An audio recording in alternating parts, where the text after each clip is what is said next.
Friends, welcome to my channel warriors facts in Telugu.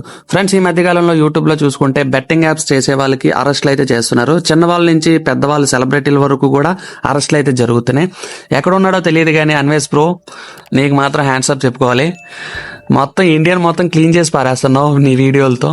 So friends, ఇప్పుడైతే betting చేసే వాళ్ళను అక్రమంగా కార్యకలాపాల్లో పాల్గొనే వారిని పోలీసులు అయితే అరెస్ట్ చేస్తున్నారు. కానీ వాళ్ళ దగ్గర పెద్ద మొత్తం డబ్బు ఉంటే సులభంగా బయటకు వచ్చేస్తారని మీకు అనిపించే ఉండొచ్చు.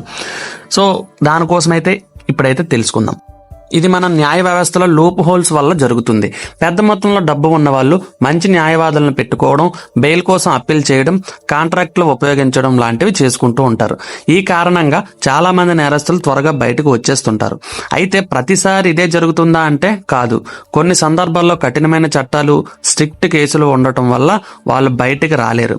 అలాగే బయటకు వచ్చినా పోలీసులు మళ్ళీ అరెస్ట్ చేయడం, దర్యాప్తును మరింత కఠినంగా మార్చడం లాంటివి జరుగుతాయి.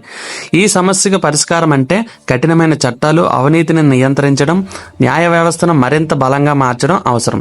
అప్పుడే డబ్బున్న వాళ్ళు తప్పించుకునే అవకాశాలు అయితే తగ్గుతాయి. కఠినమైన చట్టాలను తీసుకురావడం అంటే ప్రభుత్వం, న్యాయ వ్యవస్థ, ప్రజల భాగస్వామ్యం అవసరం. ఇందులో కొన్ని కీలకమైన మార్గాలు అయితే ఇప్పుడైతే తెలుసుకుందాం. పాయింట్ నెంబర్ 1, చట్ట సవరణ. ప్రస్తుతం చట్టాలు మంది ధనవంతులు లేదా అధికారాన్ని కలిగి ఉన్న వ్యక్తులు చట్టాలను దుర్వినియోగం చేయడం కోసం కట్టడి చేయాలి. నేరస్తులకు త్వరగా బెయిల్ ఇవ్వకుండా కఠినమైన బెయిల్ నిబంధనలు అయితే అమలు చేయాల్సి ఉంటుంది. నెంబర్ 2, న్యాయ వ్యవస్థలో వేగంగా తీర్పులు.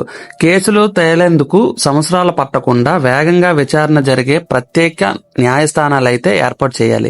ముఖ్యమైన కేసులను తక్షణమే విచారించి తగిన శిక్షలు అయితే వేయాలి. పాయింట్ నెంబర్ 3, అవినీతిని తగ్గించడం. Reducing corruption. పోలీస్ న్యాయ వ్యవస్థలో అవినీతి లేకుండా కఠినమైన చర్యలు అయితే తీసుకోవాలి.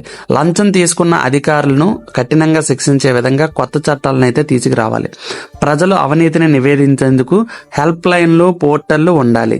నెంబర్ 4, ప్రజల అవగాహన. ప్రజలు చట్టాల గురించి అవగాహన పెంచుకోవాలి. నేరస్తులను రక్షించడాన్ని ప్రయత్నించే రాజకీయ నాయకులకు, అధికారులకు బహిరంగంగా ప్రశ్నించాలి.